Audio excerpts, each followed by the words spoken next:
আসসালামু আলাইকুম। আশা করি সবাই ভালো আছেন, সুস্থ আছেন।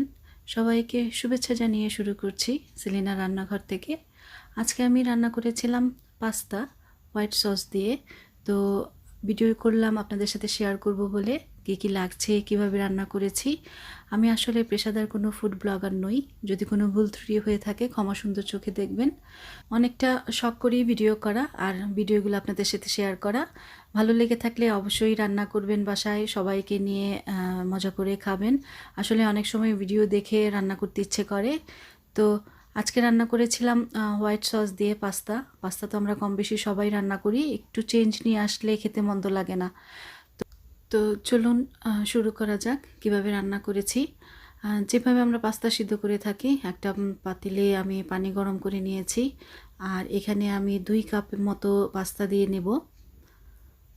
আমরা যেভাবে নর্মালি পাস্তা বা নুডলস সিদ্ধ করি, এটাও সেইভাবেই সিদ্ধ করব। পাস্তাটা দিয়ে আমি দিয়ে দিচ্ছি কিছু লবণ,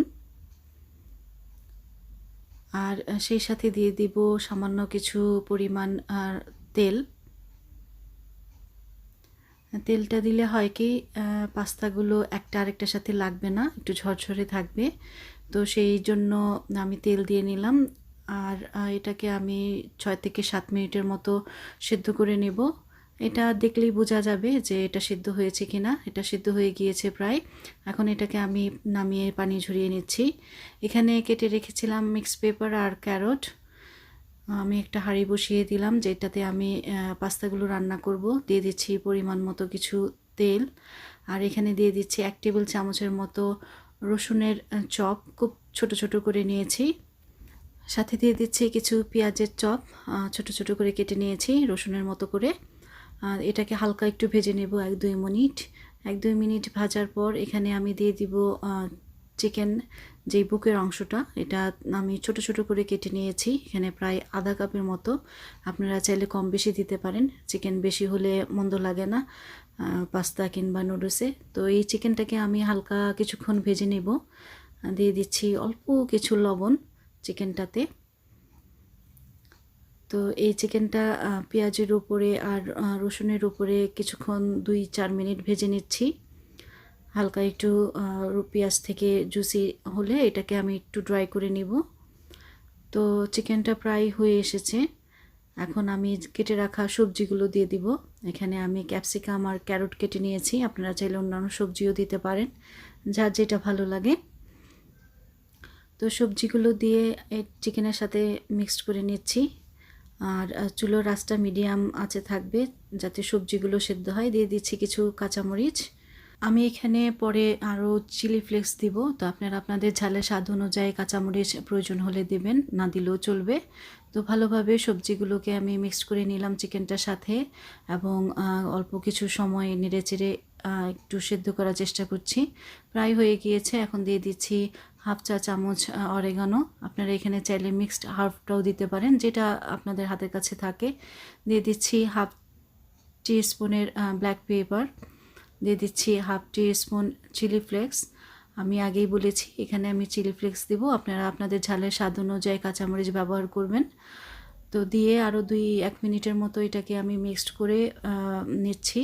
এতে সাথে সাথে সবজিগুলোও সেদ্ধ হয়ে যাবে।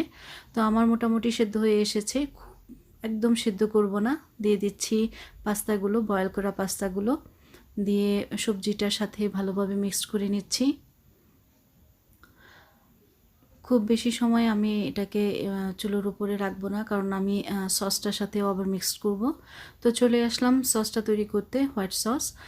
আমি এখানে দিয়ে দিচ্ছি 3 থেকে 4 টেবিল চামচের মতো বাটার। বাটারটা গলে আসলে আমি চুলার আঁচটা কমিয়ে দিব। এই হোয়াইট সসটা আসলে একদম চুলোর আঁচ কমিয়ে দিয়েই করতে হয়। তো আমি এখানে দিয়ে দিলাম 4 টেবিল চামচের মতো আটা। আপনাদের হাতের কাছে যদি আটা না থাকে, ময়দা থাকে, ময়দা দিয়েও হবে।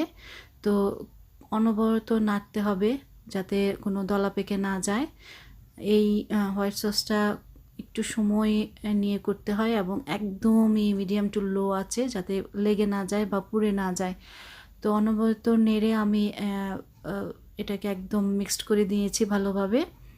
মিক্সড হয়ে গেলে এখানে আমি দিয়ে দিব প্রায় আধা লিটার দুধের মতো আমি নিয়েছিলাম। তো পুরোটা না, একটু একটু করে দিয়ে আমি এই আটার সাথে মিক্সড করে নিচ্ছি। এটাও বেশ সময় লাগবে এটাকে মিক্সড করতে, নাহলে আটাটা দলা পেকে যায়।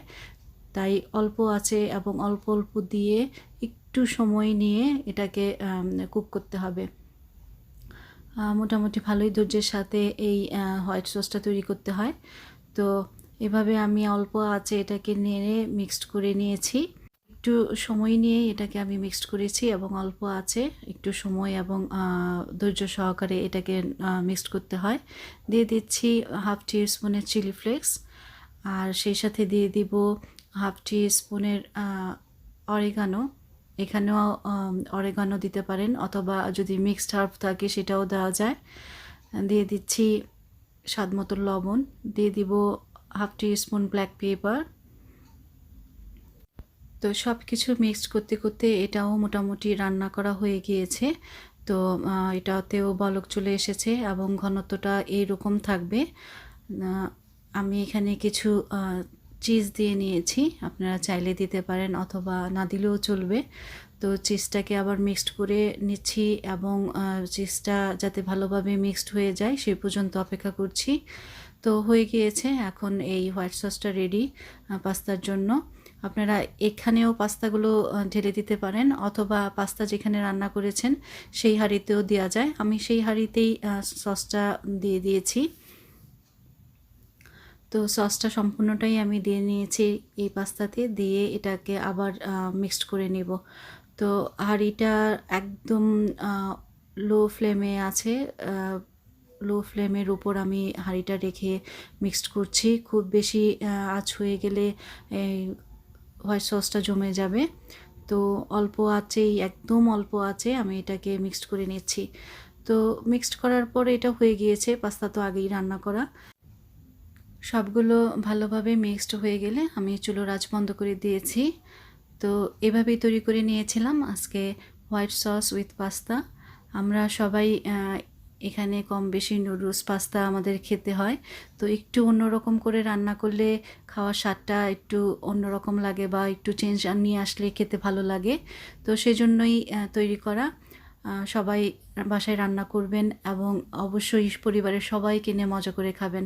আর সেই সাথে যদি ভিডিওটি ভালো লেগে থাকে তাহলে অবশ্যই ভিডিওটিতে লাইক দিবেন, আমার চ্যানেলটি সাবস্ক্রাইব করবেন, ভিডিওটি সবাইকে শেয়ার করে দিবেন এবং প্রথম থেকে শেষ পর্যন্ত দেখবেন। তো ধন্যবাদ সবাইকে।